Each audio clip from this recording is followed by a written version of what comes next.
So, okay. So good morning and welcome to the Institute Masterclass this morning, and thanks everyone for taking the time on this rather important matter.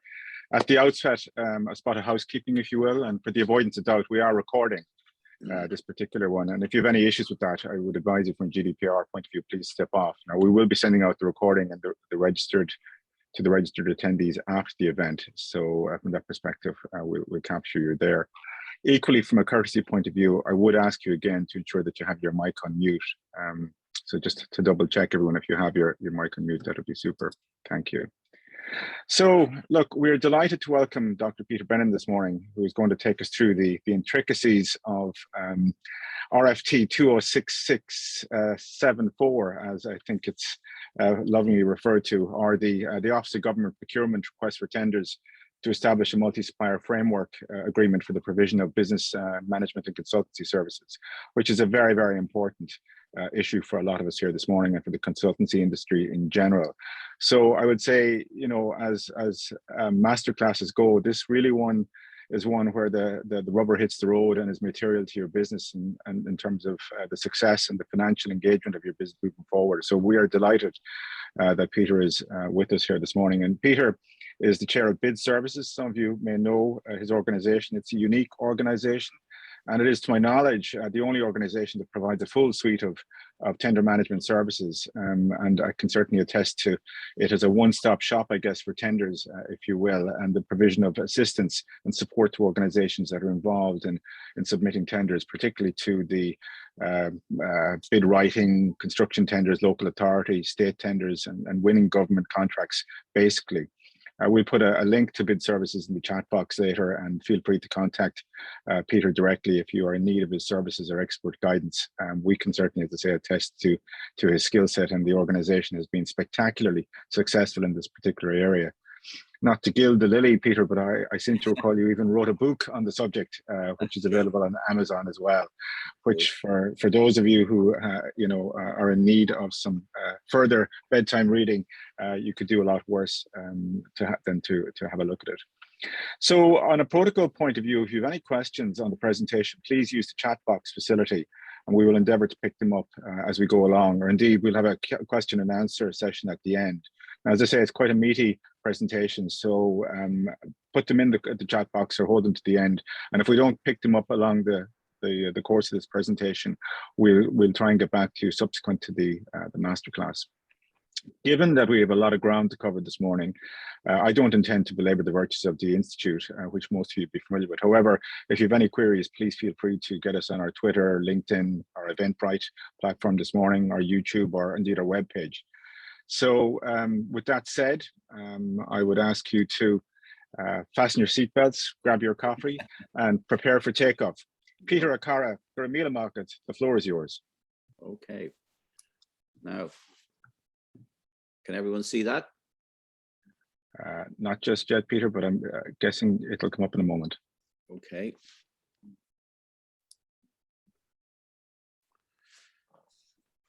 We're extolling the virtues that to err is human, but to really foul up, you need a brand new computer.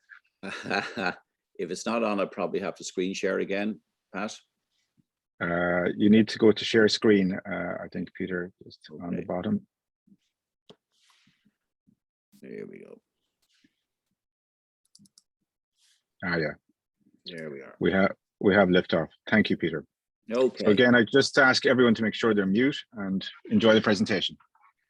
Okay, delighted to be able to support fellow members of the IMCA, and thank you for the kind words about our business. We also help the public sector. Most of my time is now spent supporting the public sector running tender competitions. So this particular tender opportunity, I've assessed from the public sector perspective as much as from the tenderer's perspective. And as Pat correctly said, I like to be interrupted as we go through the presentation. So if I'm on a particular slide and you want to offer a comment or ask a question, you know, don't hesitate to chip in.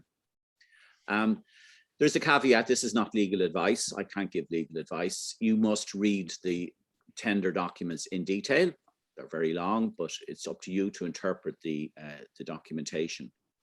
I'm going to explain to you what's covered by the framework.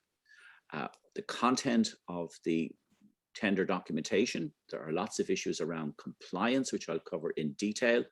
I'll cover the selection and award criteria.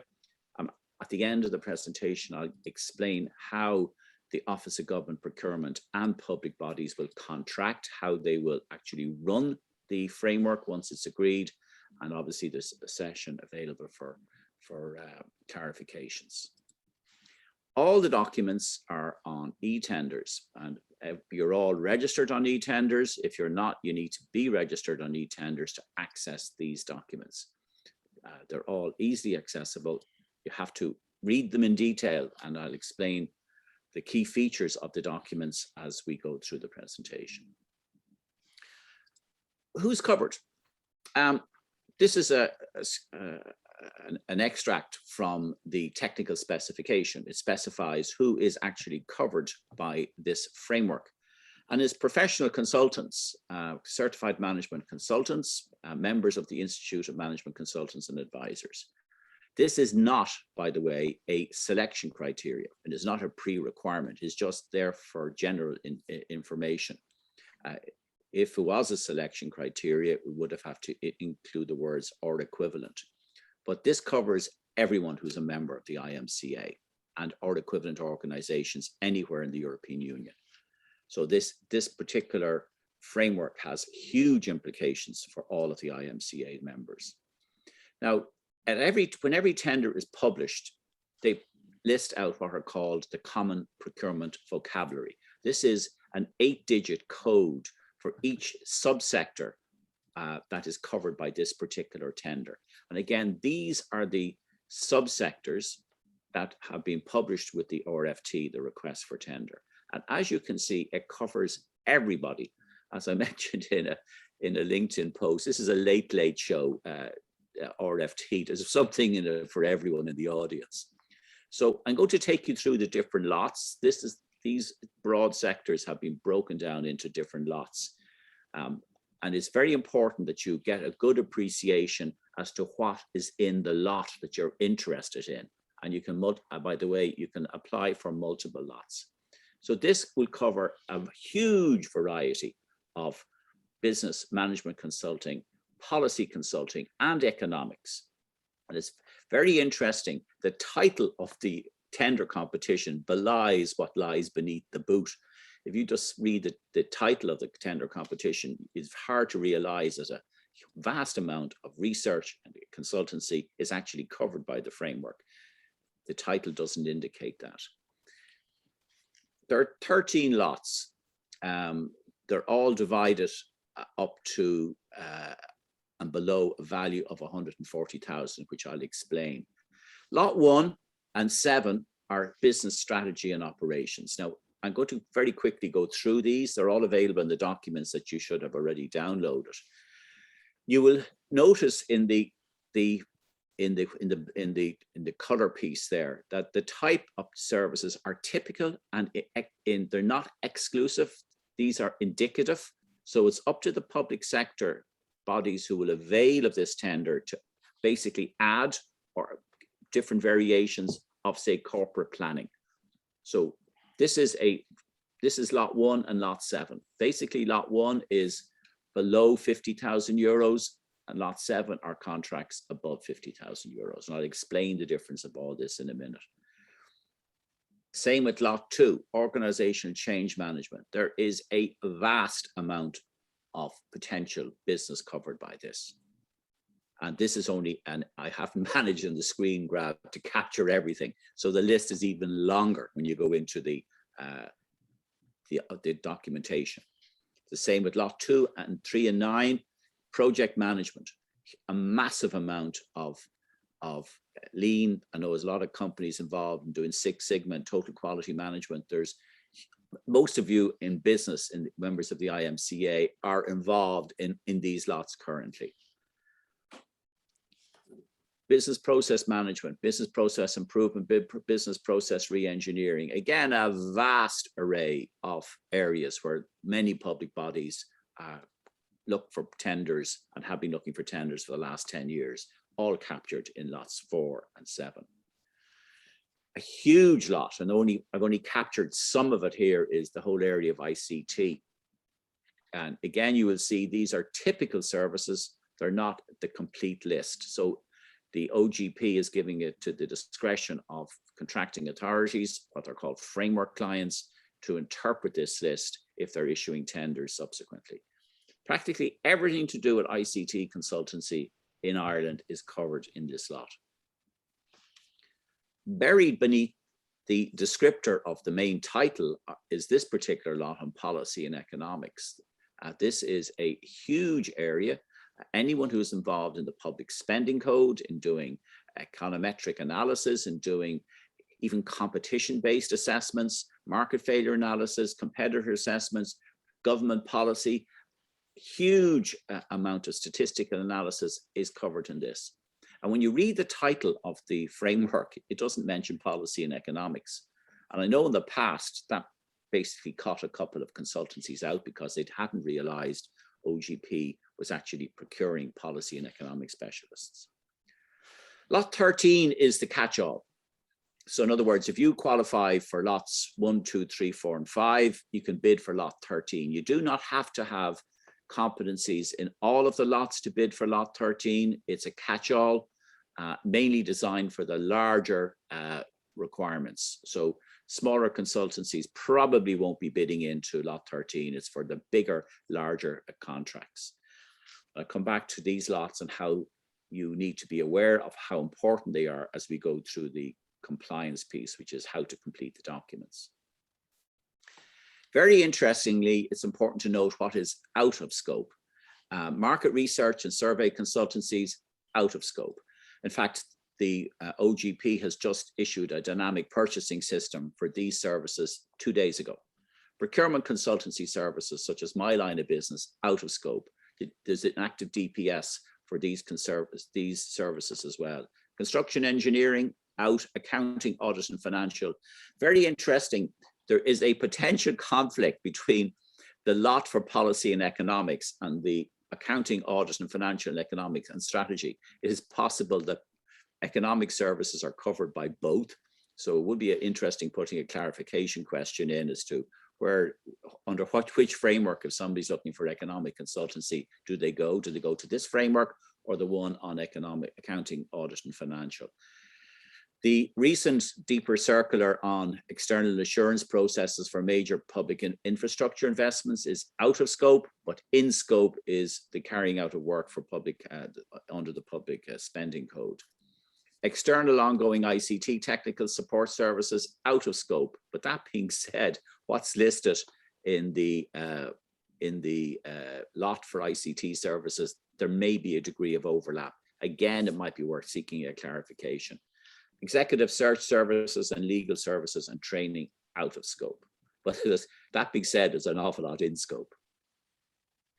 So what are the key features of the framework?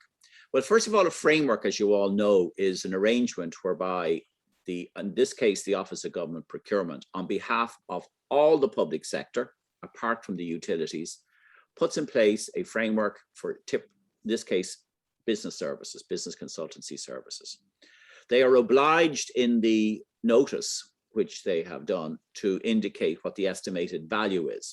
So in the documentation, you will see the overall value of this framework over its 4-year term is 200 million euros. And for each lot, they've also given an indicative value as well. So this is quite a huge framework compared to other frameworks that they've launched. You can apply for any or all lots. Sometimes when the OGP runs frameworks, they don't allow you to bid for more than 1 or 2 lots. No such restrictions here.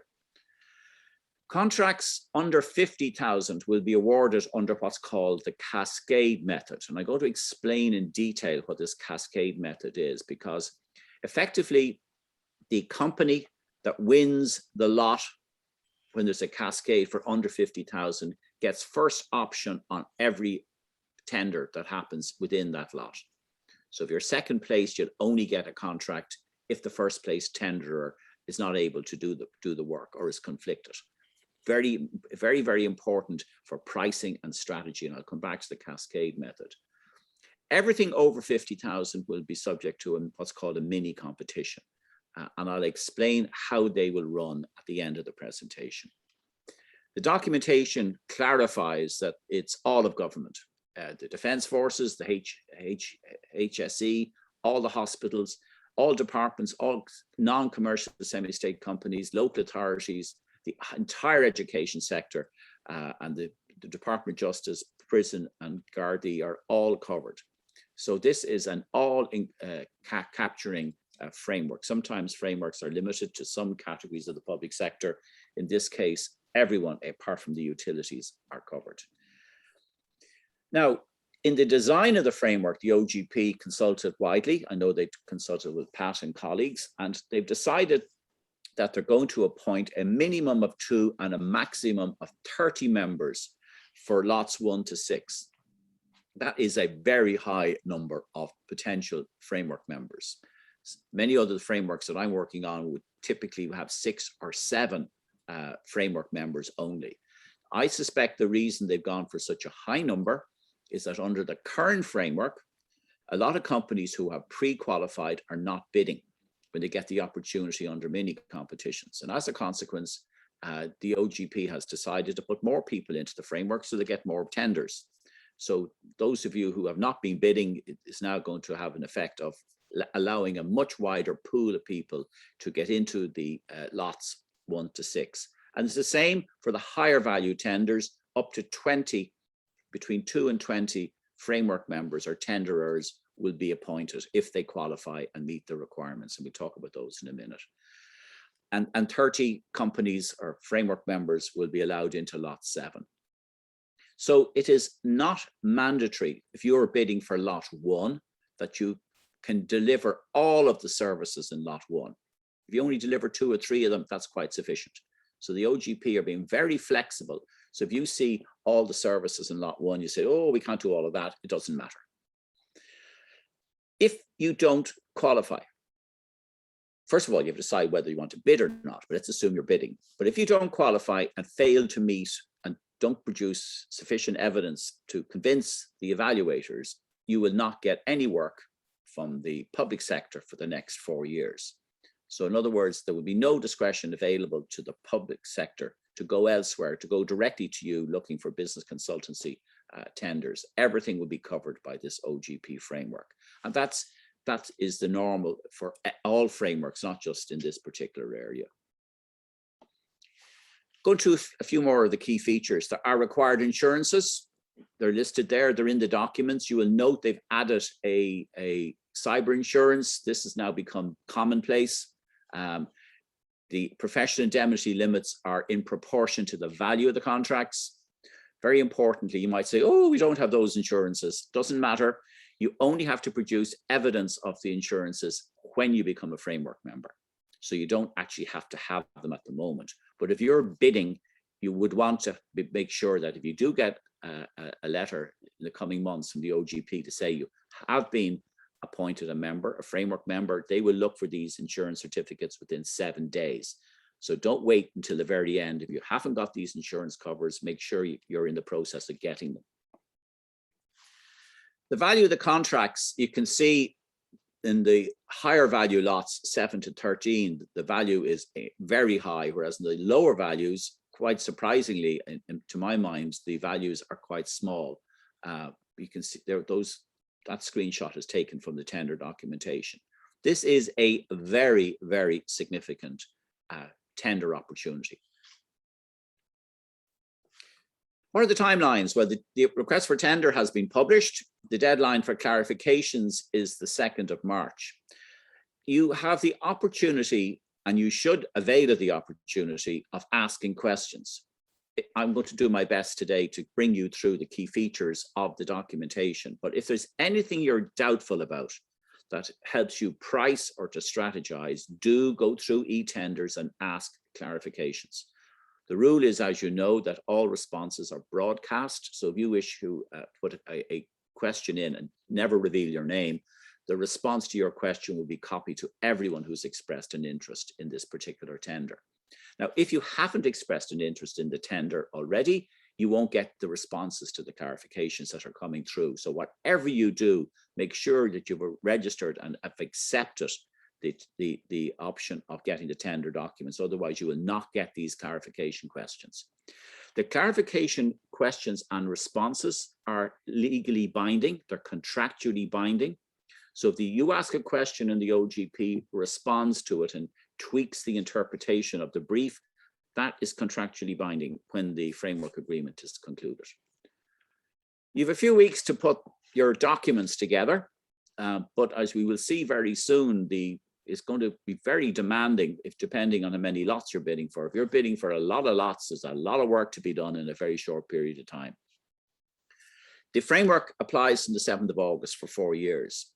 You can see there's quite a gap between the 21st of March and the 7th of August. This will take the Office of Government Procurement and their category managers and colleagues across the public sector months to evaluate. There will be literally, I would be very surprised if there's anything fewer than 100 tender bids in. So this will take time to evaluate. So do not expect to get quick responses back. Let the public sector get on with the evaluation over the coming months. And I would say by maybe July time, at the very earliest, would you expect to hear back that your bid was or was not successful. Turn to compliance. Any questions about the framework itself, or what should I move? Maybe go straight into compliance. Maybe just I'm on a roll, so I'll go into the compliance. You have to make sure that what is written, and there's a checklist in Part 4 of Appendix 1 to the RFT. You have to ensure that you complete all these documents as instructed. If you don't, your bid would be deemed non-compliant. If it's a non-compliant bid, you're out of the framework and you will not get any public sector work for the next 4 years. Now, when you're tendering, you have to pay attention to detail. That is not everyone's cup of tea, but you really do need to pay attention to the detail to get these documents right. The first document, and I'm going to take you through each of them separately. So I'm just going to go through them very briefly now, and sequentially, I'll take you through each of the documents. The first thing you have to do is to complete online what is called the electronic European single procurement document. I'll explain that in a minute. It's easy to do. It'll take you 5 minutes. Then you have to sign what's called the tenderer statement. It has to be signed on headed paper and uploaded eventually. That won't take you that long to do. Very interestingly, and a unique characteristic of this framework, for the companies that are bidding for the higher value tenders, you have to sign what's called a pro bono declaration, again on headed paper, and you will see that that's committing your business to quite an amount of free consultancy or free director or partner level time to support charities and other bodies. And I'll explain that in a minute. This does not apply if you're bidding for the lower value tenders. You have to complete 3 tender response documents, and I'm going to take you through the detail of each. Document A covers the selection criteria. B is the quality award criteria, where the marks are allocated, and C is the pricing schedule, which I'll take you through as well. You do not need to sign Appendix 4 at this stage. The OGP reserves the right to get the document from you, but my interpretation is you do not need to sign Appendix 4. And you should submit your documents using a PDF reader. There are very strict instructions as to how you upload these documents. So in summary, you'll do the Espd online, a tender statement Appendix 3 and Appendix 8, the Pro Bono Declaration, and the 3 tender response documents will all need to be uploaded. So you've got 5 documents to upload.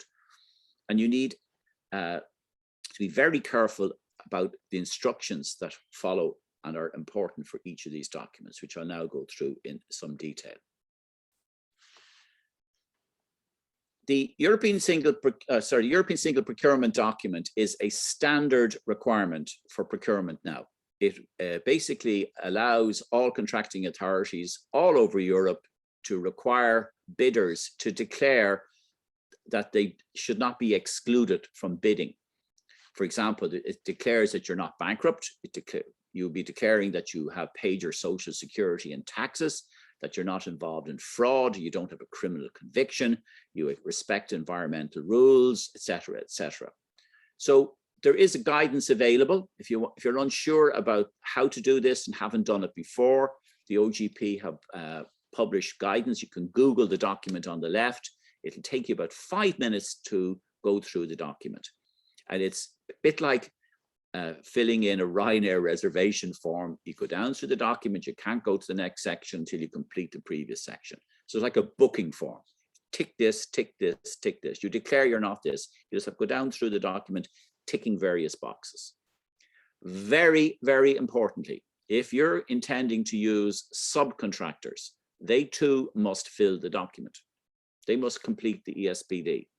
If you're using what are called entities, maybe individual consultants, they too must complete the European Single Procurement document.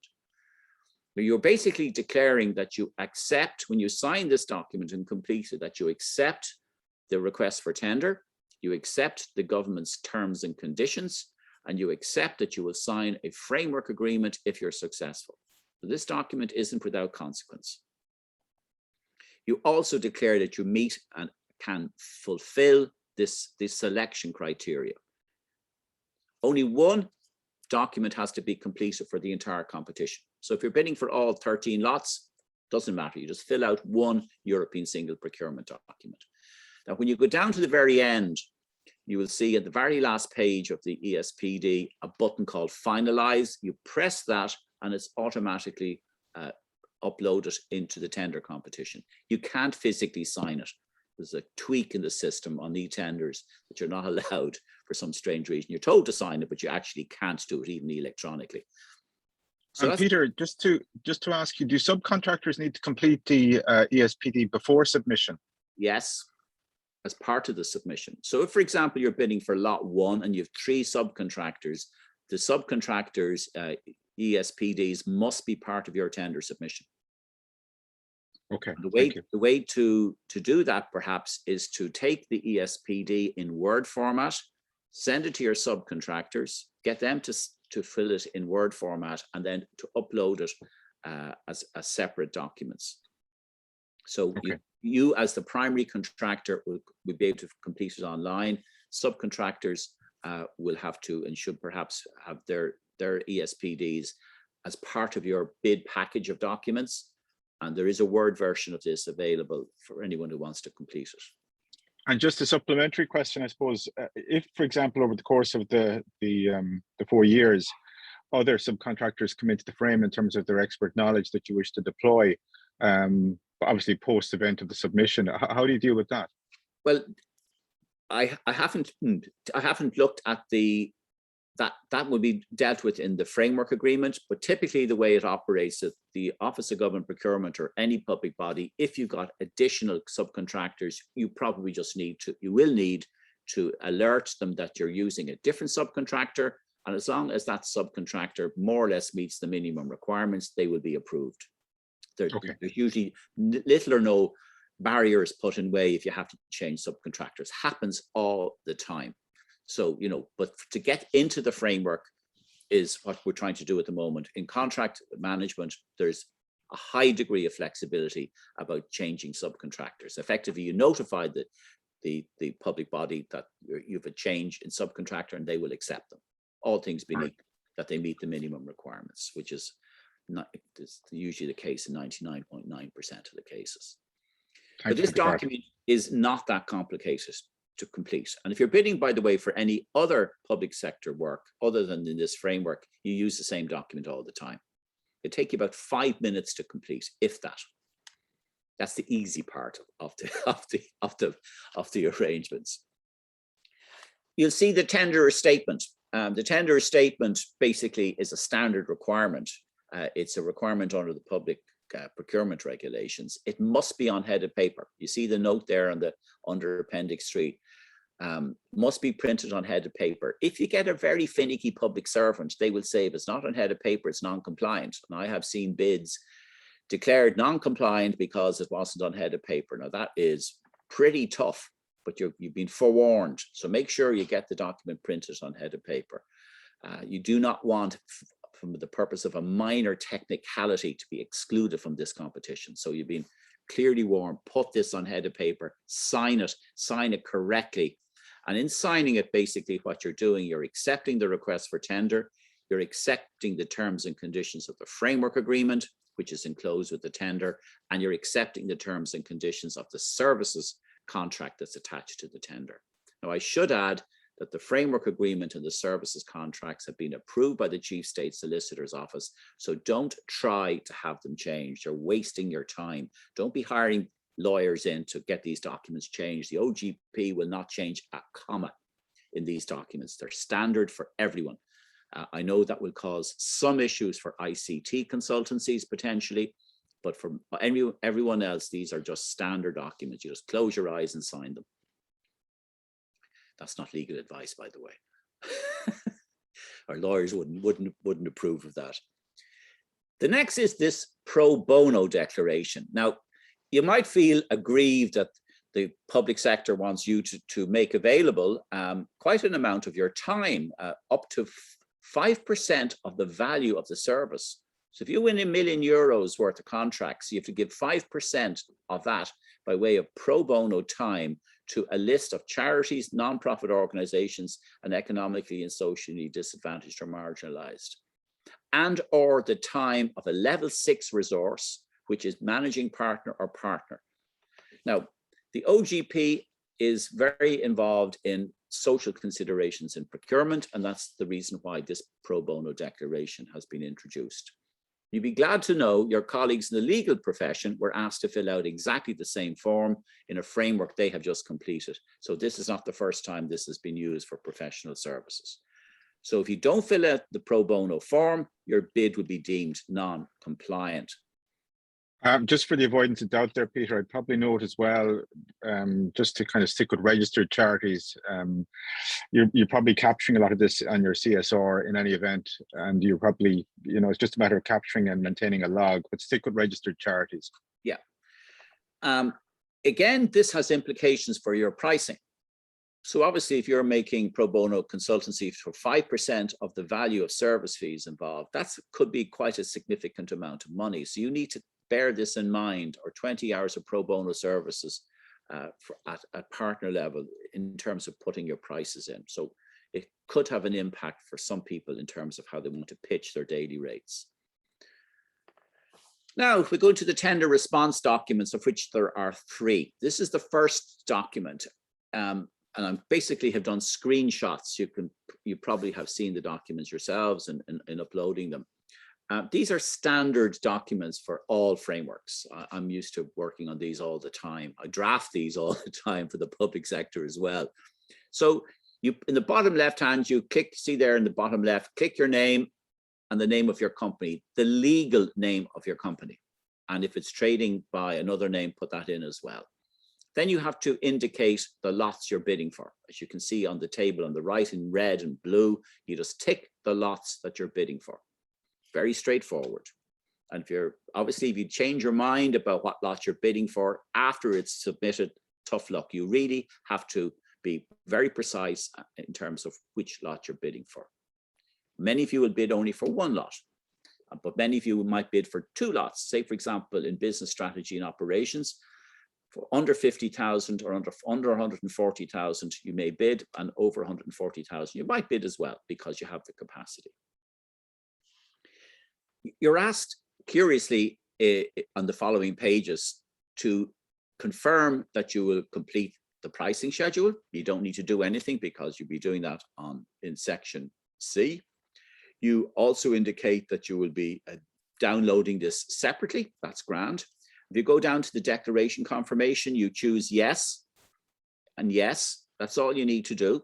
Very straightforward. And across the page, the pricing schedule, the declaration confirming the pricing schedule is being completed, yes and yes. Well, that's the duplications, one the same, excuse me. So you just need to confirm you're going to submit your pricing schedule.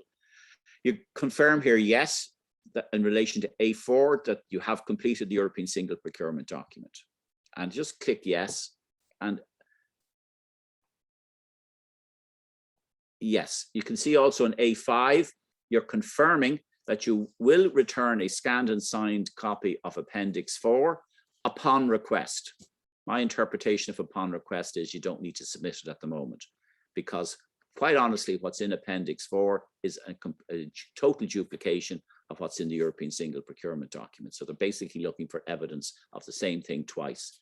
So you sign yes, you just click yes and you move on. No signatures required.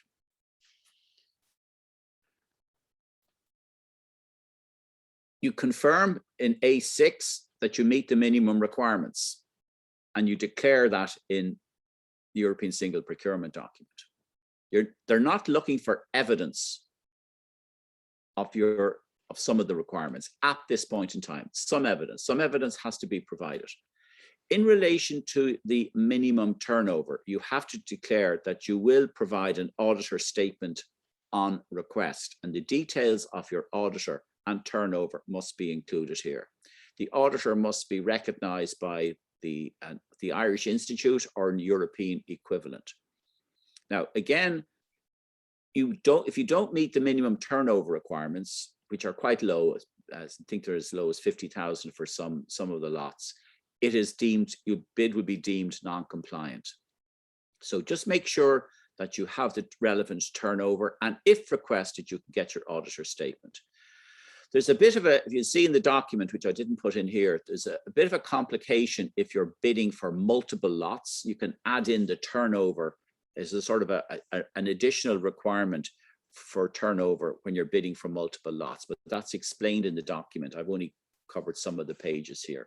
And also there's requirements as regards solvency ratios for the higher value bids as well. So just read the tender document and make sure that what they're looking for, you can have.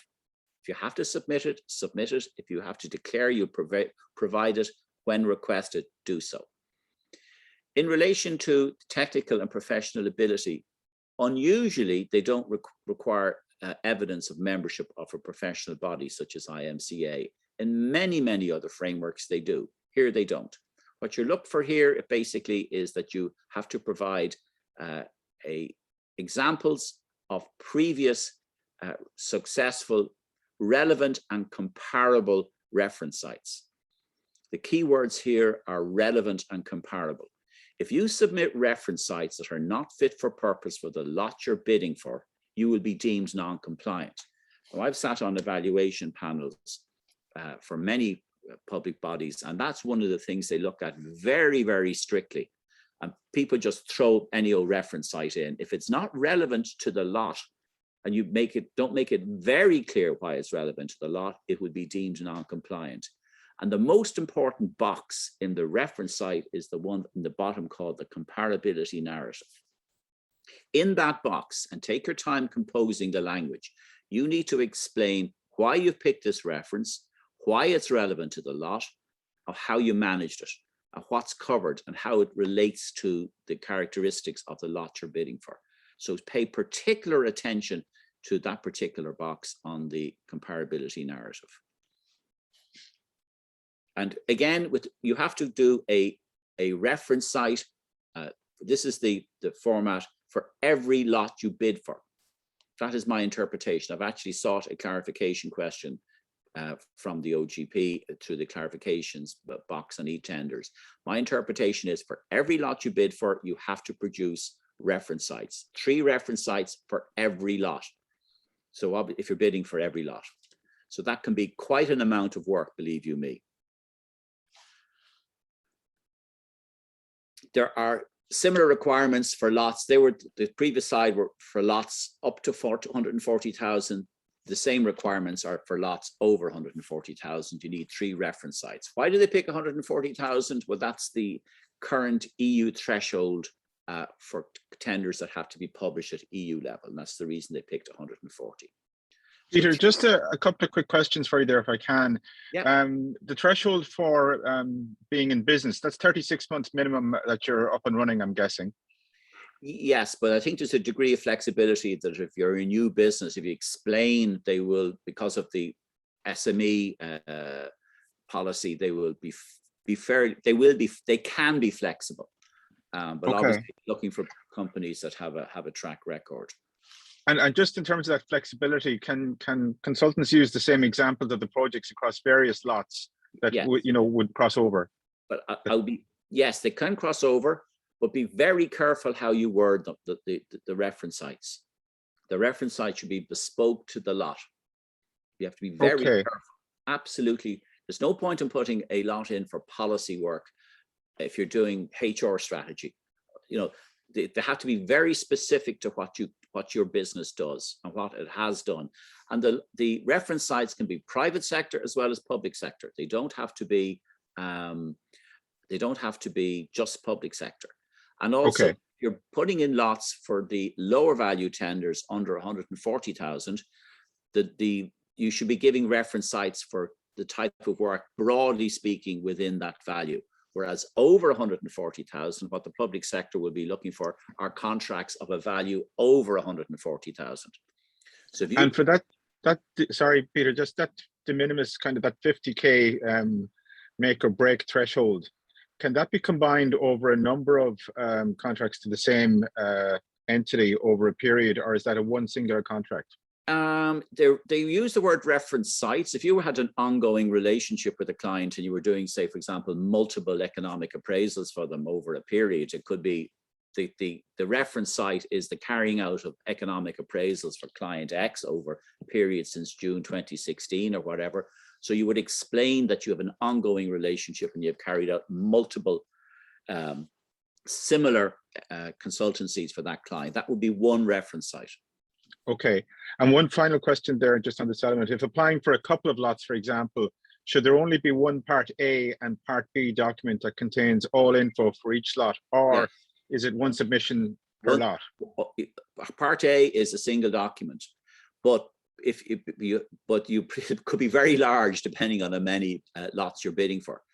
What's discretionary is the number of reference sites. You just basically take this format here and cut and paste it for every lot. So my interpretation is for every lot you bid, you need 3 bespoke references. Okay. And they should be value related and very relevant to the lot. And again, it's quite important because a lot of colleagues do work in the private sector. Private sector references can be put forward, but what you might do when you're talking about the comparability narrative is to explain how it is relevant to the public sector. And that's a language issue. So due care and attention to the comparability narrative is mission critical. Yeah. Okay. I've sat on evaluation panels where some members in the public sector see reference sites that are not fit for purpose. They say these are not comparable, these are not relevant, this bid is non-compliant. So, you know, you do need to give a lot of thought to make sure that the references you put forward are completely fit for purpose. You run a risk of having your bid deemed non-compliant, and they're all put in to tender response document A. And if you're feeling feisty, is there a limit, page limit on these references? I think there is a 2-page limit. I don't think actually, normally there is a 2-page limit. I don't see there's one here, but usually a 2-page limit. And there is an instruction about the calibri. I think calibri, the minimum is calibri and font. 12. 11. Is it 11? Sorry, yeah. Okay. But, you know, just make sure they don't go over 2 pages. This could be a very big document if you're bidding for 6 or 7 lots. All right, thank you. Just to note that the accountants or auditors, as I mentioned, that are required to provide evidence must be a member of a prescribed accountancy body that comes within the supervisory remit of the IAACS.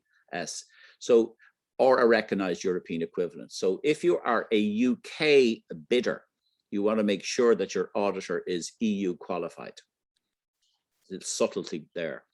And also, which is, I haven't seen this done before, the OGP says if they do look for references, they will be required to be given to them on the public sector or private sector's letterhead. I haven't seen that done before, but that is a requirement. They're not looking for that at the moment, but they reserve the right to seek references. And if they do, they will be requesting them on letterhead. Okay, so be very careful. If you fail any of the criteria in this tender response document A, which is the selection criteria, your bid will be taken off the table and the next part will not be assessed. So it's really, really important to double check. Get a colleague, if you fill out the documents, get a colleague to read them, to double check that everything is totally compliant, but beyond doubt.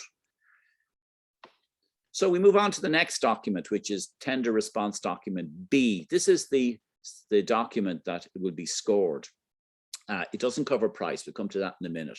Really, really important. And this is the advice I give to anyone who's filling out these documents. Read the instructions. They're set out in Appendix 1, Part 3 of the request for tender. Read them and reread them. A lot of people I know skim tender documents, and that is a recipe for failure.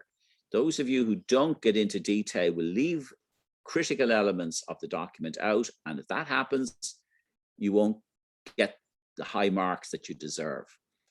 Now, only one TRB of tender response document needs to be completed, and they've very cleverly designed the document so that if you're bidding for multiple lots, they're all contained within this document. There are two criteria, two non-price criteria, and there are no sub-criteria within them. So basically, the two award criteria that I'm going to be talking about would be what they assess what they call holistically in the round. There are strict page count limits. And if you put material in excess of the page count limits, anything in excess of that page count limit will not be evaluated. Now, what does this mean in practice? If you had your best punchlines in the last page won't be evaluated if it's over the page limit. And this, believe you me, happens. So stick to the page count limit and also stick to the Calibri font and size 11 rule. Believe you me, if you put a font 10 or 10.5 and the public sector gets a bit strict, they could say that's non-compliant. Technically speaking, they're correct. So follow the rules, do exactly what they say. Populate the boxes as instructed. Very interestingly, and this is, I've never seen this done before, they indicate that appendices and URLs or hyperlinks that you want to embed in the documents will not be evaluated. Very interesting. But graphics, photographs that are embedded might be. So they've actually indicated what will not be evaluated. Again, in my experience, when you're looking at award criteria that attract marks, the tenderers that respond and fully understand what the clients are looking for and respond in detail get the highest marks. Those who submit generic responses basically aren't at the races. And those who submit skimpy details will get the lowest level of marks. So if you're completing these two sections, pay attention to detail. And if you don't comply or don't submit detail or don't address the requirements and the evaluators deem your bid to be not where it should be, you'll get less than 60%. If you get less than 60%, your bid will be deemed non-compliant and be taken off the table. They won't even look at your pricing. You're out of the framework and no work for the next 4 years.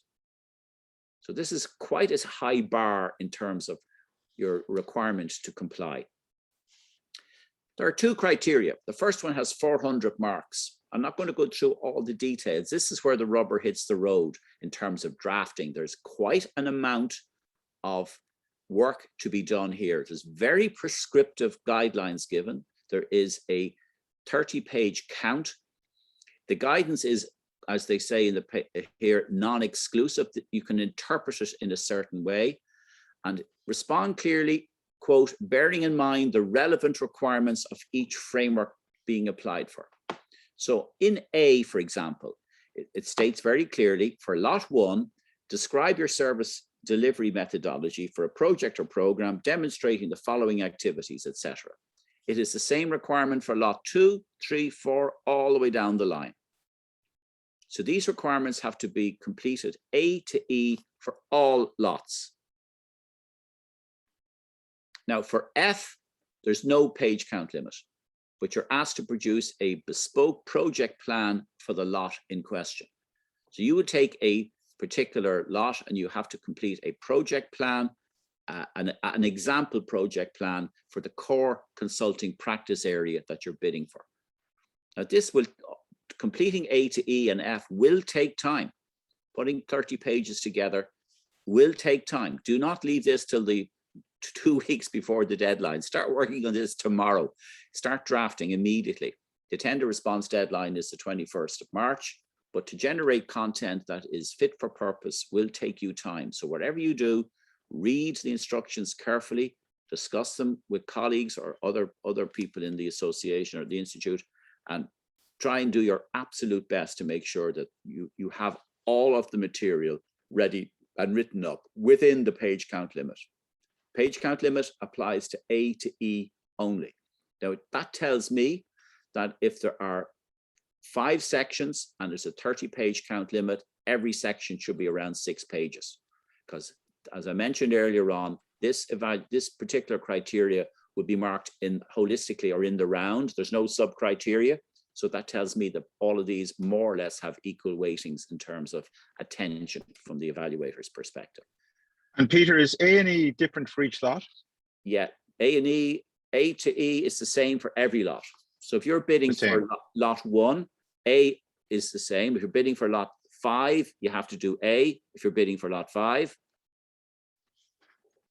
okay, it's sorry, but you have to do only one, because as I explain here, oops, excuse me, A to E is generic for a particular lot. F is specific to a lot. Gotcha. So A is your generic approach to delivery service methodology. B is your general approach to risk analysis, etc. And F is a core consulting practice specific requirement. So, and again, they've constructed this very carefully and very cleverly. So when you're going to fill out the documents, what I typically do if you're completing this document, prepare this material as a separate Word document, and only when it's finished and completed and ready to go, cut and paste it into the document. Don't try and draft it within this document, because quite frequently, God love them, the OGP documents give rise to horrific formatting complications. So only cut and paste your content into this document when it's finished. As you can see here, it'll go into, click here and insert response A. So that's where you cut and paste in. And if it's over 30 pages, it won't happen.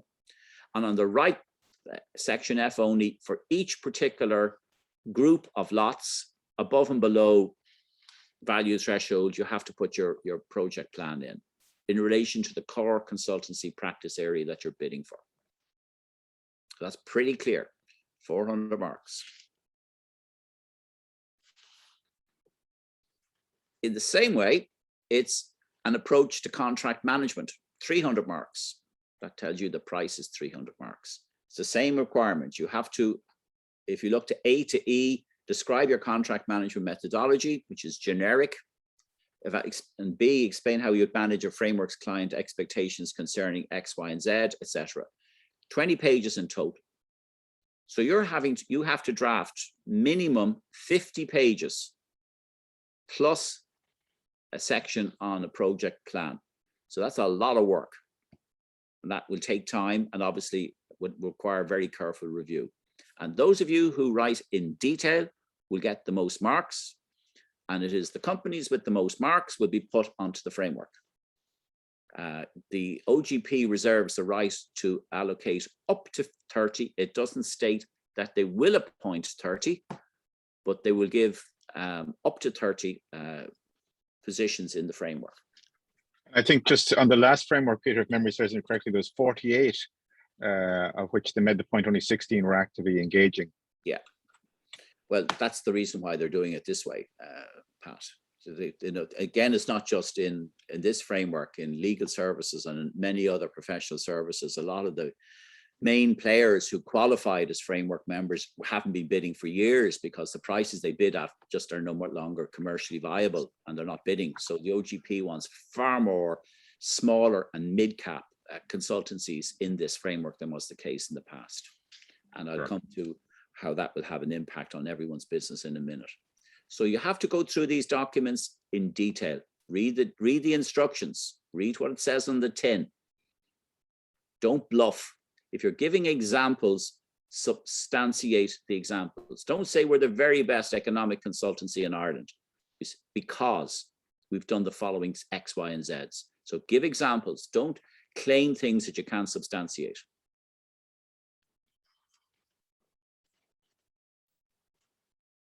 Third criteria is pricing. Very interestingly, and I've quoted on the second part of the slide here, this is an extract from the request for tender. There's no provision for inflation. All your prices must be inclusive, and your prices have to hold good for the 4-year term of the contract. Now, in an environment where prices are increasing and salary levels are going up, you have to put a bid price in that's going to be valid for the next 4 years. And you cannot change that price. You can lower it, but you certainly can't increase it. So this is a very big strategic issue. You want to price to be profitable. So you have to pitch your price to get into the framework at a level that will obviously return a dividend to your business. Here on the left, effectively read the instructions extremely carefully as to what you're expected to do. There are very clear instructions provided in tender response document C, and you can see here in the bottom, there's general instructions pertaining to the ultimate price schedule, which I'm going to share with you now in a second. You have to price on the basis of having different levels of consultants in your business. And the pricing schedule is on the right. I'll come to that now in a minute. There's already been a clarification question and response to the effect that if you don't have somebody at level 2 and 3, well, the OGP is saying that if you have level 5 and 6, you can substitute them in for level 2 and 3, but at those prices. Now, that seems to be a little bit unfair for smaller businesses, but you have to then be very careful as to how you price lower levels. If you're a 2-person consultancy, you don't have 6 consultants. You have to be very careful as to how you price for consultants that you don't have. Or you could say to yourself, can we collaborate with another consultancy to achieve economies of scale and coverage? And that is also possible, as I mentioned earlier on. You can be a primary contractor and work with another consultancy as your subcontractor, and that's allowed and permissible. 2 pricing schedules are required, 2 prices are required, what's called the maximum daily rate card.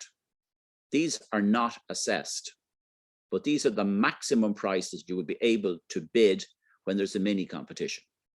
So if, for example, say the Department of Defense goes out for a public spending code SAR, Strategic Assessment Report, for 70,000 euros, and they ask for a daily rates, you have to give the daily rates that you quote here. You cannot exceed these daily rates. Now, there's 20 people or 30 people being asked to submit the tender. On anyone who quotes for that economics tender, they also can't put in bid rates any more than the daily rates quoted here. So it will happen fairly quickly. You'll see that the bidding at price level will get very, very competitive. And that's exactly what the OGP wants. It wants competitive prices coming in. But what they will assess are the blended daily rates. So you have to complete this using the rate that you intend to charge. You can see in column A what the maximum daily rate will be, multiplied by a notional input. That will generate a cost A and B, and it is the blended daily rate in its total that will be the mark that will be assessed. And typically, the company that submits the lowest rate gets the maximum marks available. So if you get the maximum marks, you get all 300. If you're 10% more expensive, you basically will lose 10% of the available mark. So you lose 30 marks. So there's a formula that's used, which is standard fare for pricing. Now, you do not need to be the cheapest bidder to get into the framework. If you think about it, there's 30 companies going to get into this framework. So you don't necessarily need to have the cheapest price to get into the framework, but there's some subtleties, which I'll come to in a minute. In the Cascade system, which I'll maybe mention this now because it's very relevant to price, it is the company, the consultancy per lot. These are for contracts under 50,000 euros. It is the company with the highest marks overall become the winner for under 50,000 euro contracts. And only the second or third or fourth or fifth in a cascade system will be asked to bid if the first contractor can't do the work. So pricing for under 50,000 euro contracts, if you price really low and you score nearly 400 and 300, you probably will stand a very good chance of winning the under 50,000 framework. In that case, you will get an awful lot of work under 50,000. And for some consultancies, that's probably the only space they want to be in. And for the bigger consultancies, it may not be the space they want to be in. So pricing to win one of the cascade competitions is a different approach, completely different approach, because you absolutely are pricing to win. But for everything else over 50,000, you're pricing to get into the framework, and you don't need to have the lowest price. The maximum daily rate is 7.5 hours. That's standard fare for each professional grade. Okay. And here, second bullet point, when the consultancy does not have staff at each professional grade, a quote for that grade must be provided. That seems a little bit unfair, but that's the way the framework is constructed. Now, what I'm not clear about is if, for example, you're a two-person consultancy and the Department of Defense goes out for a 70,000 euro contract for economic appraisal of whatever, and they say they want your blended rate, and you don't have levels 1, 2, 3, and 4, but you had to price them. Will you be penalized in doing that? I'm not entirely clear. That might be worth a clarification question, because it appears to me the way the framework is constructed, that contracting authorities could insist that your blended rate is the rate that you bid at in a mini competition. And if you don't have, if you're a two-person or a three-person operation, that could absolutely discriminate and make your bid very unprofitable. So maybe that is a clarification question that the IMCA or somebody else might like to put to the OGP in good time. Everything is inclusive. Very interestingly, they do allow for travel and subsistence at civil service rates at call-out stage, if it's permissible in the mini competition, but that you do not need, would appear, to factor in travel and subsistence into your costs. There is no provision for inflation. So that has a bearing on everyone's pitch as to where their prices might be and what their daily rates might be 4 years from now. And the formula at the bottom is the one I mentioned, basically that the tenderer with the lowest price will get the maximum marks available, which is 300 marks. If you're 40% more expensive, you lose 40% of the 300 marks.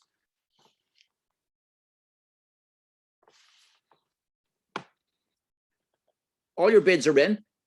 They're submitted on e-tenders, and the OGP will put a very large team together, or teams of people together, to evaluate the tenders.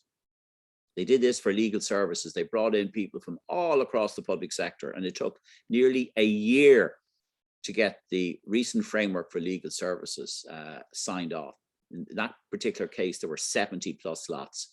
Here, there are only 13, but I would not underestimate the time it will take to go through all of these tender submissions. There's a lot of companies in this particular space, and a lot of submissions are going to be made. So just beware that this is the scoring methodology that the evaluators use. I was yesterday sitting on an evaluation for, I won't mention what particular sector, nobody on the call was involved. And I had to bring the evaluator back to this schedule all the time.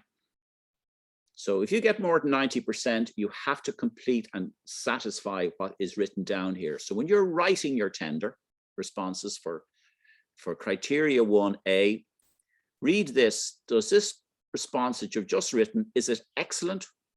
Does it reflect a full understanding? It gives comprehensive and convincing assurances to the contracting authority, and it will be delivered to an excellent standard. That's the high bar that a grade maths exam A+ gets. You need to be in the 90% plus to get anywhere near 400 or 300 marks. Now, if your writing skills are not as good, or you're not as detailed, you go down to 60, 70, whatever else. And most companies that I work with who get an A+ mark win their tender bids. Now, in a framework, you don't have to get the maximum marks because there's a high degree of leniency in the sense that up to 30 framework members will be appointed per lot. So not everyone's going to get an A+, but it will really help you in subsequent tendering. Bear this in mind, in subsequent tenders, if you score a really high mark, you will be able to use an awful lot of the material that you're putting into this tender into the mini competitions. So it's worth the effort to try hard to this is a maths exam. I want to get an A+ in every single of A to D, as we've just been talking about. So as a matter of interest, Peter, I suppose, would it be prudent to get an external to pre-check your tender submissions? I mean, is it something, for example, that, you know, in terms of services let's talk about bid services as a case in point. Well, that's what we do, but I'm not here to sell our services, but that's what we do. But I know that, for those of you who want to avail of that grant, but at a very minimum, when I'm working with a client, I say, this is a collaborative team effort. Get somebody else in the business to read your draft material. You write 30 pages to respond to this, and you think it's brilliant. Give it to a colleague, and you'd be astonished, even though they might be in the same business, that your colleague could say, I don't understand that. And if they don't understand it, the evaluator certainly won't understand it. It is critically important when you're writing tenders so that the material is peer reviewed. Okay, and just on that basis of you know, when you're uploading the tender responses in e-tenders, do we need to submit these documents into each slot folder that we're applying for, or for example, is it sufficient to add these documents into one of the lot folders? They absolutely have to be cut and pasted into the section I just showed you, and if they're not, you should not and do not put a separate Word document outside tender response document B. That's non-compliant. It's very clearly stated. It's very clearly stated. The documents must be in. Click here and insert response. They have to go in here, not outside. So your response go into the sections, and indeed here, that's where you insert your material. If you put it outside, it's non-compliant. Non-compliant means you won't be hearing from the public sector for the next 4 years. Okay, thank you. Where are we there? There's a scoring methodology. This is administered very strictly by the Office of Government Procurement. I'm sitting on one of their evaluation panels for security services, I think next Monday, and they manage these evaluations incredibly strictly, believe you me. Now, very interestingly, they've introduced a tie-break rule. What's a tie-break rule? Well, it's well possible that with tight pricing, and everyone, say for example, in economics, everyone has a master's in economics, everyone has worked in the public sector, so the qualifications and experience is pretty the same. And a lot of consultancies that are specialized, all your colleagues are putting in material at the highest possible quality standard. So the marks are going to be pretty tight. So they have to put in a tie-break rule. So effectively, the methodology is that if you have if for example, at the 29th to 30th, there are companies that have exactly the same mark, they have to have a formula in place. But more importantly, they have to have a formula in place for the framework members that are going to be covered by the Cascade system. So the order of the tie-break evaluation is down here at 1, 2, 3, and 4. So if, for example, 2 companies have exactly the same mark, they will look to see what the total marks are for the non-cost criteria 1 and 2 combined. And then if that is still the same, they go down to criteria 1 or criteria 2, and then criteria 3. So they have, in the interest of transparency, they've indicated if marks are tied, and quite frequently this happens, how it operates. So bear in mind that there is a process in place for tie breaks. Now, in the event that after 4, and this has happened, that 2 companies are on exactly the same mark after 4, you'll be called in to the OGP, and in front of the OGP, they'll draw lots randomly, which it doesn't happen very often, but I had one such experience where you have exactly the same marks, and they can't just differentiate having used Formula 1, 2, 3, and 4, and you're brought in, and the two companies basically, one is picked out of a hat, and that's the decision. But you're told all that in advance, and it's all done in a transparent way. Now, you're successful, and you're all going to be successful because you're on this call and you've been taking lots of notes, and you'll be listening to the recording, and you're going to get a copy of the PowerPoint presentation afterwards as well. So you're successful. You will get a letter from the OGP saying you've been successful. You will be told, hopefully, the other members who are successful for the lot that you've bid for in alphabetical order. You will not get marks for anyone. You will be asked to provide the evidentiary documents I just mentioned, including insurance certificates and tax clearance, etc., and accounts and solvency ratios, etc. So any selection criteria that you've declared that you have to submit, you will be asked to submit back within typically 7 working days, 5 to 7 working days. And when everyone has submitted back their material and it's vetted, and the references are checked, the references will probably be checked as part of the evaluation process, you will then be asked to sign a framework agreement. The framework agreement is Annex 5 to the tender document. It's a standard framework agreement. I read through it, there's nothing particularly unusual in the framework agreement that it hasn't been in 150 previous framework agreements that have been concluded. You'll also be asked to sign a confidentiality agreement. So this is going to take, as you can imagine, quite some time. So when all the framework agreements are back and everyone has submitted their evidentiary documents, the framework is ready to rock and roll. And the OGP will then issue what's called a user guide to the entire public sector. They will say, the framework for business consultancy has now been concluded, and here within this document is how it's going to operate. And they will explain in micro detail to the public sector how Lot 1 is going to operate below or above the cascade limit. So it'll go live probably around, they say, from the 7th of August when the current framework expires. There is a guideline from DPER, God bless them, that every public body must use an OGP framework where it's available. This is Circular 1613. And the reason is the OGP invests a huge amount of time setting these frameworks up. I'm talking to Pat earlier, they've been working on this for a year. They probably have 30, 40 people supporting the evaluation. So this is going to be a massive investment by the public sector to set the framework up. And any public body wanting to procure the services that are covered by the framework have to do so. And this is a requirement to the accounting officer in every government department and all of their agencies and organizations. You can opt out of a framework if it's not fit for purpose, and you can justify it, but that's extremely difficult to prove. And one of the things that the CNAG and auditors do, if people opt out of frameworks, it's subject to scrutiny. So the vast majority of the public sector clients that we have will always use an OGP framework if it's fit for purpose. The downside, and it's not for you to be worried about this, but just to give you background, up to very recently, the Office of Government Procurement managed all the mini competitions.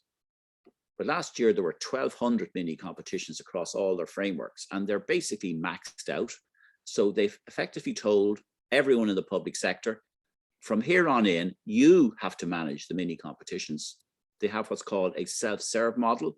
So instead of OGP managing the evaluation of mini competitions, running all the documents, all of this has been pushed back to line departments, line agencies, and this will complicate running mini competitions in future. Why? Because they haven't been trained to do this, and it's an awful lot of extra work.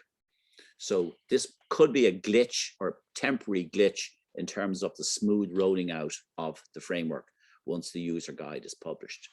You can't get access to the user guides, unfortunately. They're only available to the public contracting authorities. Even procurement consultants like myself aren't supposed to get them, but occasionally we do. You didn't hear that, that wasn't recorded. Now, I might, if I may, explain how this Cascade system works. I do not like cascades. I am anti-cascade. I think it's a dreadful form of procuring. But that being said, you're stuck with it. It's here. effectively, it is a direct award contract. And what happens is, in the lower value lots, these are tenders up to lots 1 to 6, any requirement under 50,000 will be given to the highest ranking tender for that lot. Now, that has massive implications for you if you're targeting contracts under 50,000 euros. You really want to get an A+ in those evaluation criteria, and you want to have the most competitive prices possible.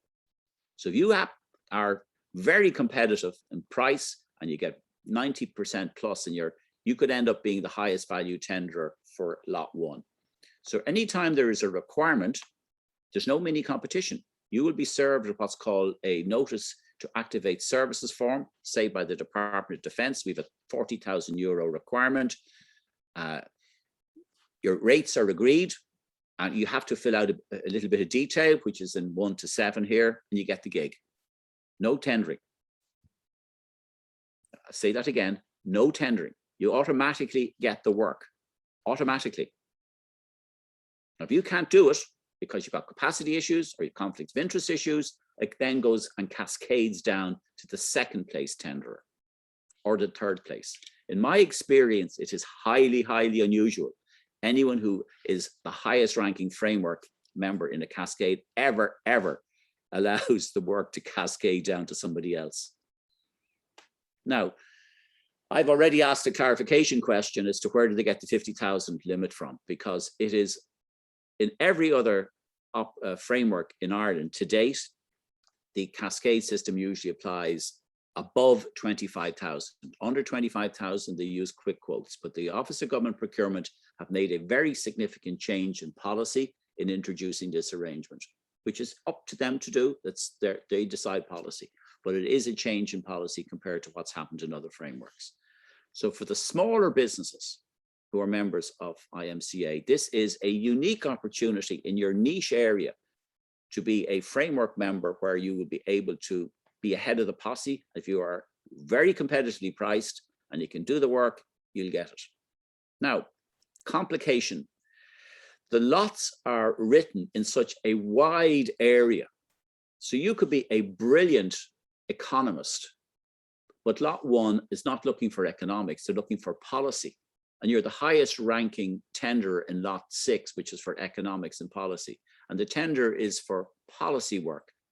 You're the highest ranking tenderer, but you're not a policy person, you're an economist. You can't do that work, so you will cascade down. So the cascade isn't without its problems. And I think in the running of this tender, of the operation of this framework, these issues will emerge as to how they will work in practice. But the cascade is largely set up to support smaller and mid-cap consultancies. This is probably not going to be flavor of the month for the larger size consultancies. You will be asked to use a fixed project fee.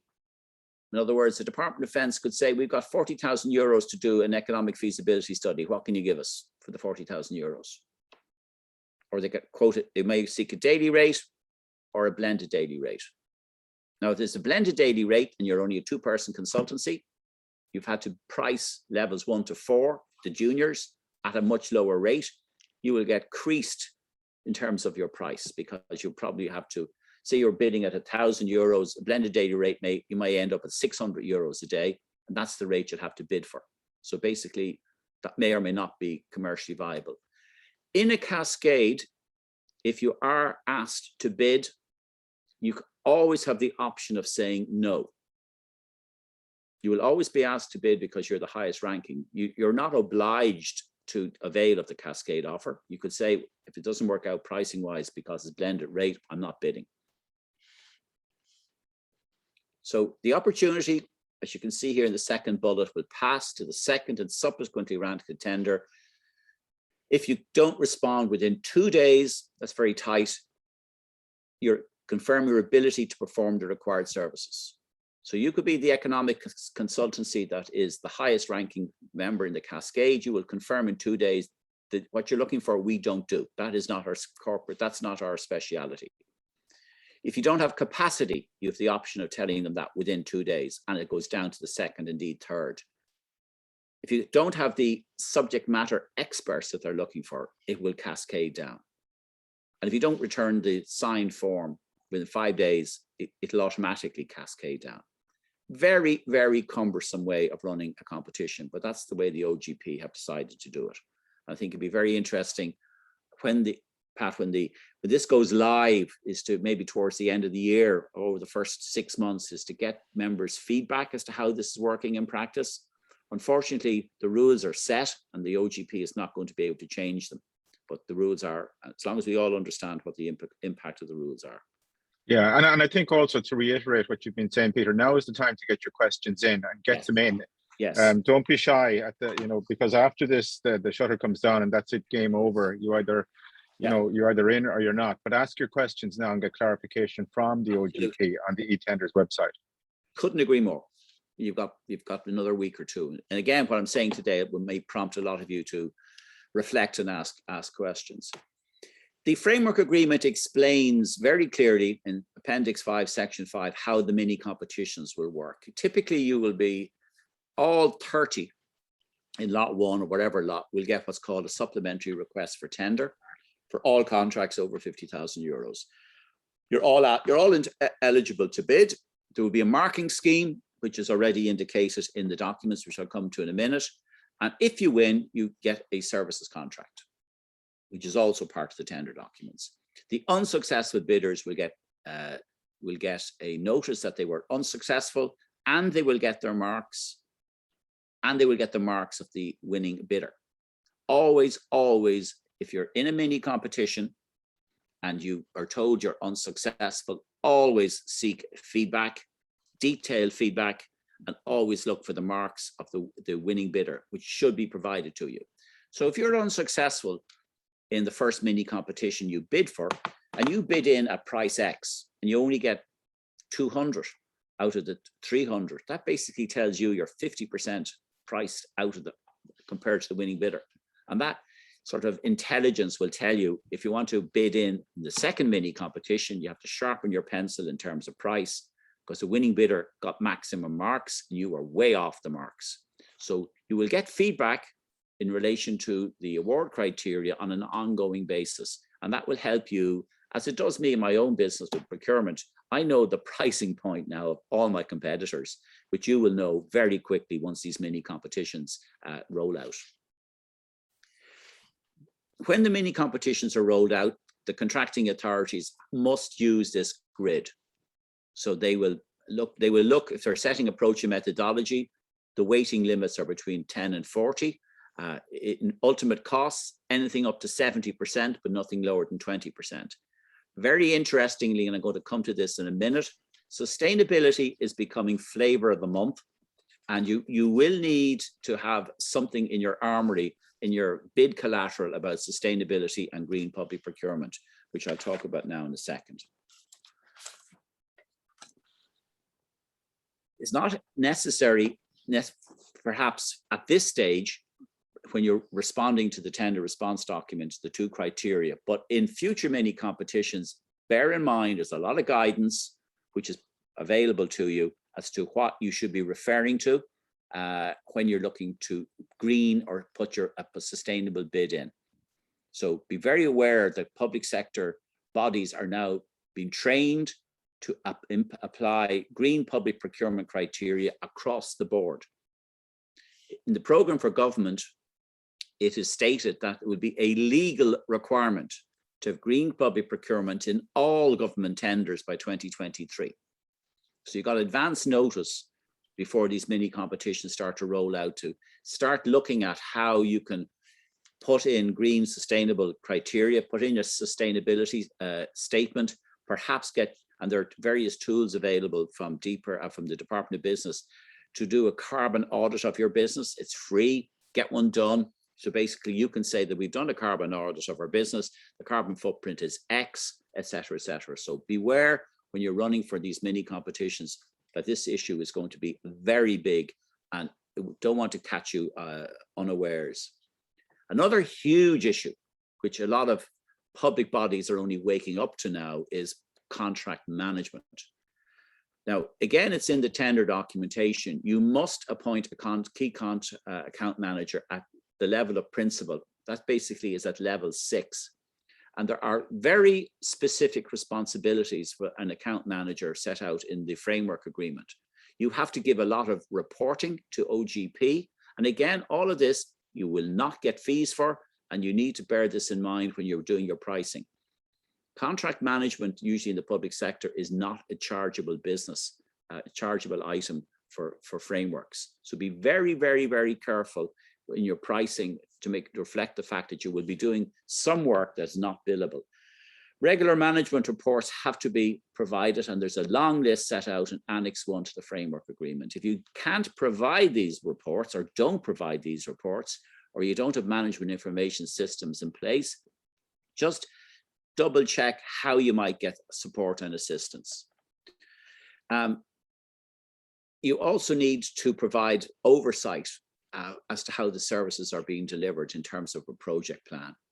And there's a very interesting comment made in the documentation, quote, where possible, they expect continuity of personnel where a mini competition is won. So in other words, if you've got a 40-day assignment to do work for the Department of Defense with a team of 3 people, they expect those 3 people to do the work and to be available for those 40 days.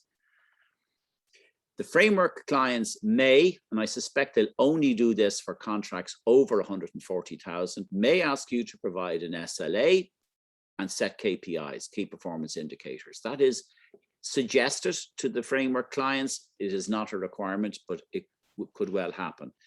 You are not required to have ISO quality assurance, but it is expected that you will have the written procedures in place. So those of you who have ISO won't get a bonus mark, but those of you who don't have it should look to have quality assurance using the IMCA's suite of protocols. Now, you also need to have in place what they call formal procedures for complaints and corrective actions. And again, all of this will need to be reflected in your bid responses in Tender Response B. So when you're responding to award criteria 2, absolutely check out what the minimum requirements are for contract management, because the OGP will expect to see all of this material reflected in award criteria 2. Coming to the end. Clarifications 2nd of March. You need, for the smaller consultancies, to be aware of what they call a downfill. That means you can substitute a professional grade with a higher professional grade. So that could be problematic for some consultancies. The Chief State Solicitor's Office, as I mentioned, has approved the tender documents. They're not negotiable. Don't be threatening them with legal letters that clause 5B21 doesn't work, because it's not going to happen. Look at the remedy section, in particular in the services contract. To my mind, it hasn't been completed correctly, and I've sought clarifications from the OGP that it is completed correctly. Bottom line, if you don't comply with the minimum requirements, if your bid is non-compliant, you're out of the game. You do not need to score the highest marks to get into the framework, but you do have to submit a compliant tender. They have looked for, I call, a wide framework, because they know at the moment a lot of current members are not bidding, and that's the reason why it's constructed the way it is. 30 up to 30 per lot is a very high bar. And managing these competitions is also going to be quite problematical. And as I mentioned earlier on, a lot of the clients who are going to avail of this will struggle under the new OGP self-serve to manage mini competitions. And that may result in initial glitches in rolling this out. My experience with framework competitions, and I'm in a framework competition for my own profession in procurement, pricing gets fiercely competitive. But at a certain point in time, the prices will settle at a certain level. If you read the OGP's statement of strategy, up in bold lights is one word: we want to save money.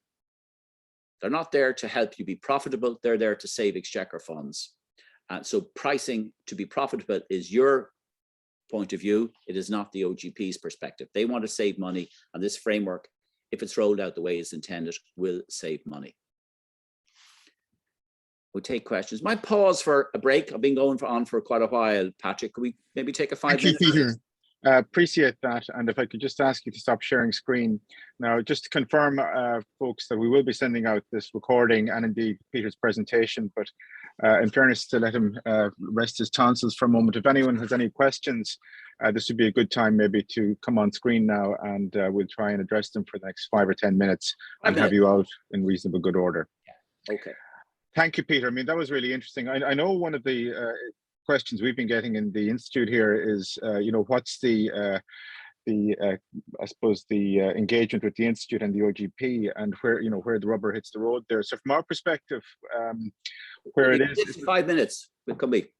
Yeah, it'll throw up on audit. So for instance, if the CAG comes in and does an audit of a particular tender and they could do a deep dive, we have confirmed that we will be in a position to ratify a particular company's members who are members of the Institute in good standing, and they're on our books at a given moment in time. So that's, I suppose, the confirmation point. And equally from a European or similar point of view, we are part of the Global Institute. So that would cascade down to the UK, the IMCA, for example, or over in the States, for example, and those institutes as well are all accredited within the OGP now at that point. So there is a consistency of excellence within that perspective. So look, enough about the IMCA. I suppose more importantly, there's a question there from Liam in terms of how can we see the current framework members. There's 48. Can we take a 2-3 minute break? Sure, sorry. If that's okay, folks, take a quick break. Yeah, back in a second. That's fine.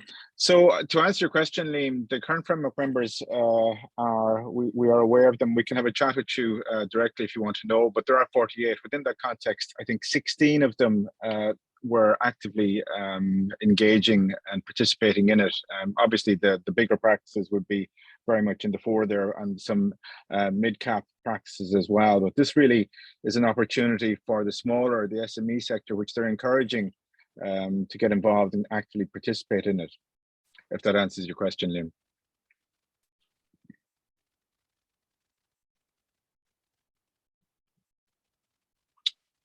Anyone else with a burning question before the master comes back that I could perhaps address?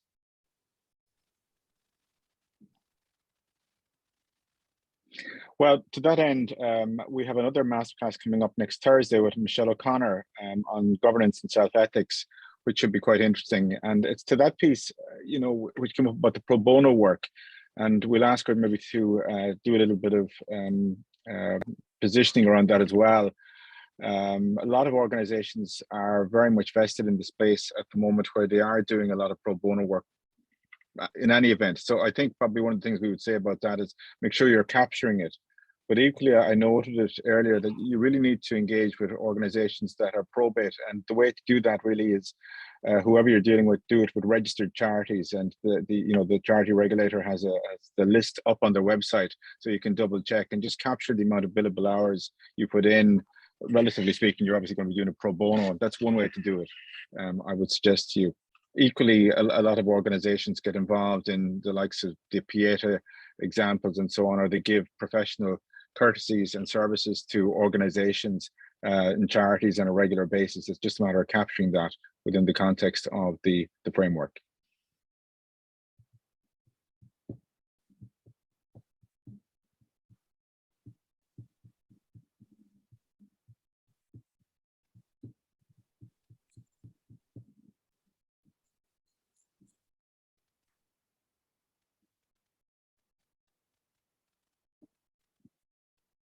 Julie, I'll ask him that question when you come back. In fairness, I think I'll pass the hospital pass to him on that particular question, on the Espd question. So we'll ask him that question when he comes back. But thank you. And Alina will also clarify your question as well. That's brilliant. Thank you, Patrick. We're here to serve. We hope. Yeah. We had a masterclass last week. For any of you who were interested, it's up on our YouTube channel with Ivan Yates, which is quite interesting in terms of your personal narrative and branding and that whole area. And no better man, he was in flying form.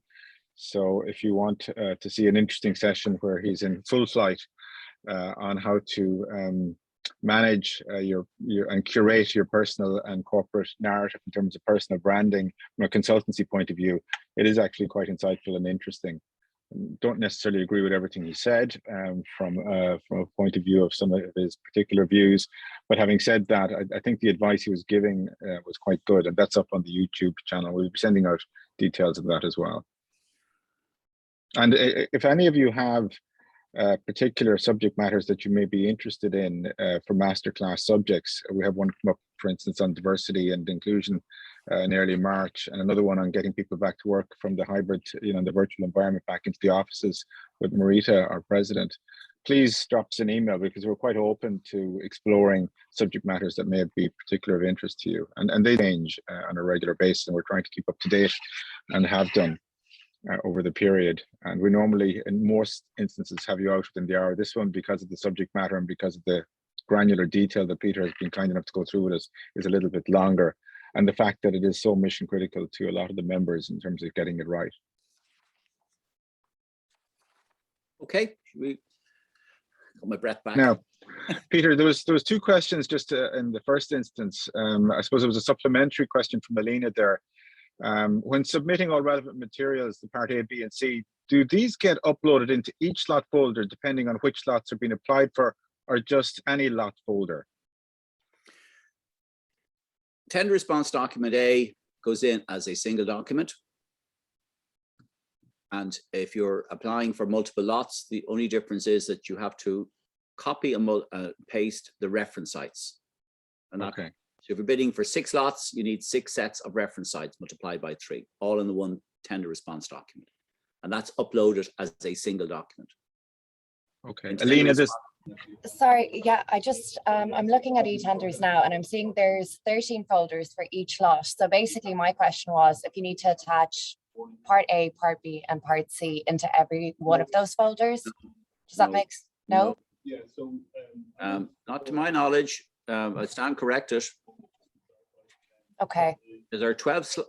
There's 13 of them, yeah.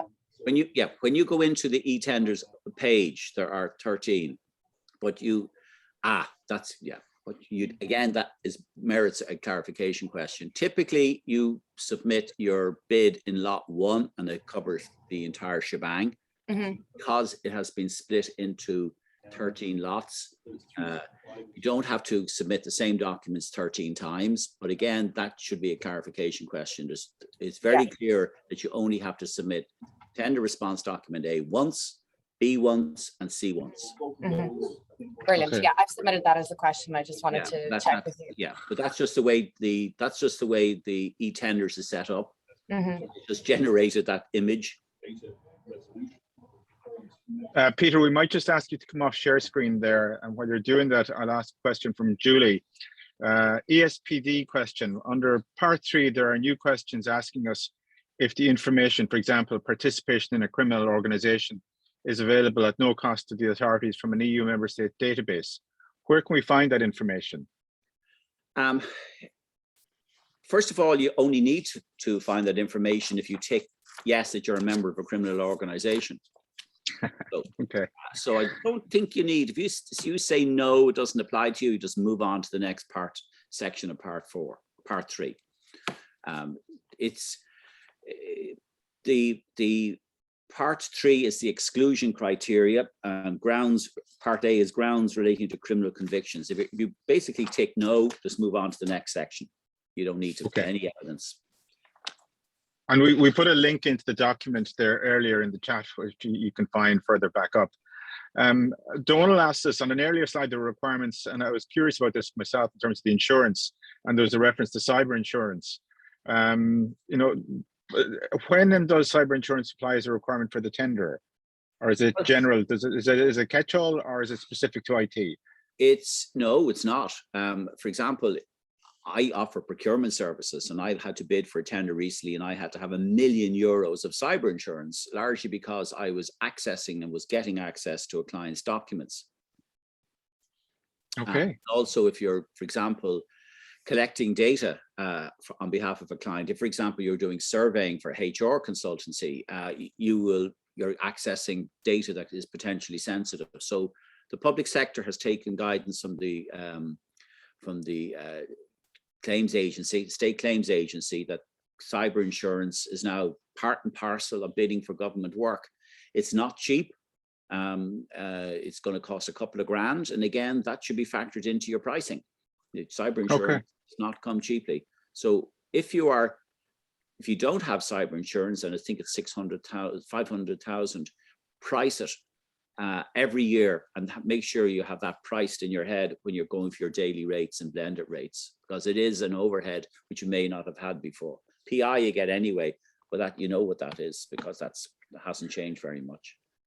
Yeah, and PI, the Institute, kind of offers some assistance there with some relationships we have, but that obviously has changed with Brexit and a lot of the UK providers coming out of the market, but that's another day's work. Okay, Peter, Gurmila Mahagat, I don't think we have any other particular questions arising at the moment, so I'm conscious of your time, and indeed everyone else's. That was a really powerful session. I mean, a huge amount of detail that we went through. And thank you so much. It's been really helpful and timely. If ever there was a timely presentation, this is it. So folks, be mindful of the deadlines that are approaching. Give yourself good time to get your document suites in order, and perhaps get an external to have a look at it. I think that will be a very good and valuable lesson. I'm sure, you know, if there are any other supplementary questions, you have the details in the chat in terms of Peter's contact points and so on, and he'd be happy to have a chat with you. But I'm very happy, Peter. I'm very happy to help anyone who wants to get further information. Just, you have my contact details, and very happy to assist and support IMCA members. Peter, you're a gentleman. Thank you so much. Gurmila Mahagat. Right. And folks, enjoy the rest of your day. Thank you for your time, and hopefully we'll see you next Thursday at the next event. Slán go fóill. Bid